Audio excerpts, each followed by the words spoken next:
Well, no extreme heat or humidity here, but we may see some storms tomorrow. Michael Fish is here with your Storm Team 4 forecast. Though most of the day, Shannon, is going to be all right, but today, boy, did we just barely miss out. Now, I know there was a little wind damage in southern Walworth County, but the big storms were just to the south. There was a tornado warning from McHenry to Lake County, Illinois. Waiting to see any sort of damage from that. Not a guaranteed tornado, but still, this was all really close. Summer-like pattern there. Not here so much. Now, speaking of summer, the most daylight actually happened today. We had the most daylight of the year. Now, the sun actually was up for 15 hours and 22 minutes, which means tomorrow, the day, actually sun up, is going to be a little bit shorter. I won't talk about that. I'll just talk about temperatures and whether we can make some progress around here. 77. That's what the average high should be, and we didn't make much progress today, especially by Lake Michigan. The high of 70 actually happened this evening as the wind shifted a little bit, but now they're shifting back off the lake and we're cooling things back down. Now we have a warm front right about here, and eventually that whole system's going to move through tomorrow night.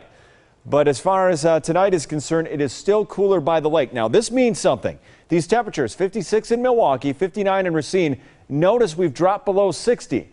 But take a look at the dew point, 56 in Milwaukee. So the dew point and the temperature are just about meeting in a lot of spots, and the wind is light. You know what that means? More fog, unfortunately, for air show goers tomorrow.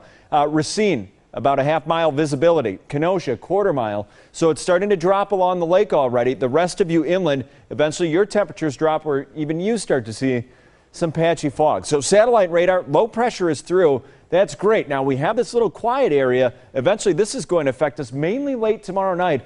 Slight chance of an afternoon storm, but right now I was watching this one tiny little storm going through Marquette County into Columbia. It's finally starting to die down a little bit. This is the wind farm, but still pretty odd that there's one isolated cell. Loss of the daytime heating, that's starting to fall apart. Now, as far as tomorrow is concerned, we're keeping the heavy rain where they really don't need it in Minnesota. Slight chance of an afternoon shower or storm. But as far as tonight now, we're quiet. But watch out, we're going to start developing fog, especially by Lake Michigan. Going to start off with that, and then again, fog is finicky. We're going to have to see how it does as we go throughout the day. But as far as tomorrow, slight chance of an afternoon storm, but the chances increase, especially late tomorrow night going into Monday.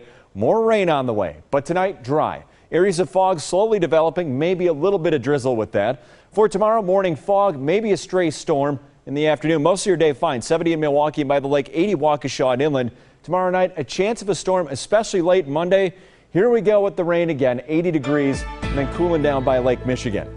Next 10 days, well, we're talking about another chance of a shower or two. Tuesday, the start of Summerfest, a slight chance of a shower, and we're going to be cooler then, maybe 80s by next weekend. We'll be back in a little bit.